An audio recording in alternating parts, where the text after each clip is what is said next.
जादुई तोता। एक छोटे से गांव में एक गरीब परिवार रहता था।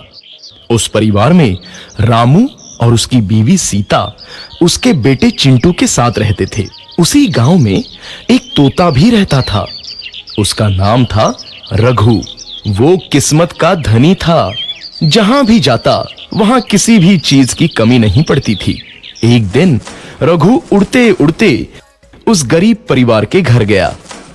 रघु सोचता है, अरे वाह, लगता है यहाँ आज बहुत अच्छा खाना मिलेगा। मैं पेट भर के खाऊंगा। वो एक कटोरी में रखे अमरूद देखता है। अरे वाह, अमरूद, मुझे तो ये बहुत पसंद है। मैं तो इसे पेट भर के खाऊंगा। रघु तोता अमरूद खाने ही लगता है।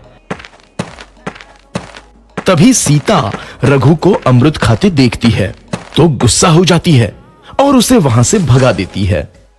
भाग यहाँ से, न जाने कहां से आ जाते हैं। मैं तो परेशान हो गई हूं इनसे। सीता के भगाने के बाद रघु चुपचाप से एक कोने में रहता है। धीरे धीरे उस परिवार की बरकत होने लगती है। एक दिन रामू और सीता खाना खाते वक्त बातें करते हैं। आजकल हमारी बहुत तरक्की हो रही है, काम भी अच्छा चल रहा है। रामू कहता है। इस पर सीता कहती है, सच कहा, भगवान हमेशा ऐसे ही हम पर मेहरबान रहे। बेटा चिंटू भी कहता है, पिताजी, मुझे खिलौना लेके दो ना, मेरे सभी दोस्तों के पास है। रामू कहता है, ठीक है, जरूर लाऊंगा। सीता कहती है, कितने खुश है सब, मेरे परिवार को किसी की नजर ना लगे। एक तरफ ऐसी बातें होती हैं तो दूसरी तरफ रसोई में रघु तोता भी अमरूद खाते रहता है। मजा आया, अमरूद खाया, मजा आया, अमरूद खाया, मजा आया। तभी सीता रसोई में आती है और रघु तोते को अमरूद खाते देख बहुत गुस्सा होती है। सीता रघु को बाहर निकालने के लिए पिंजरे में अमरूद रखती है।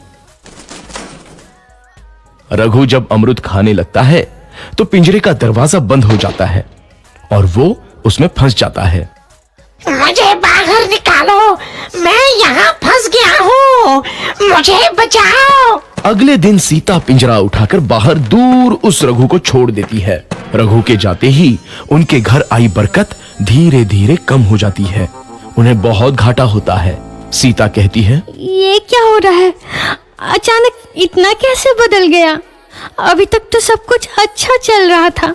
रामू कहता है, लगता है भगवान हम पर रूठ गए हैं। चिंटू भी कहता है, लगता है अब मुझे खिलौने भी नहीं मिलेंगे। और वो रोने लगता है और बाहर चला जाता है। कुछ दिन बाद रघु तोता फिर से उस घर में आता है।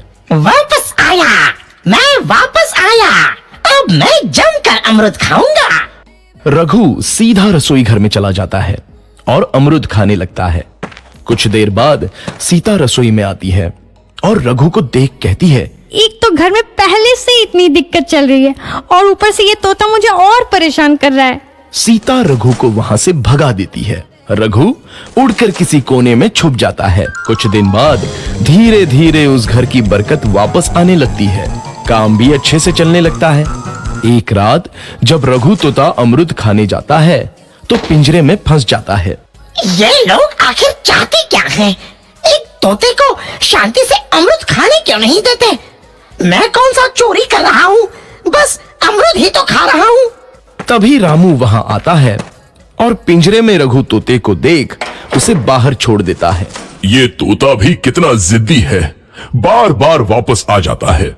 जैसे ही रामू रघु को छोड़ देता है, अगले दिन से फिर से उनके घर की बरकत जाने लगती है।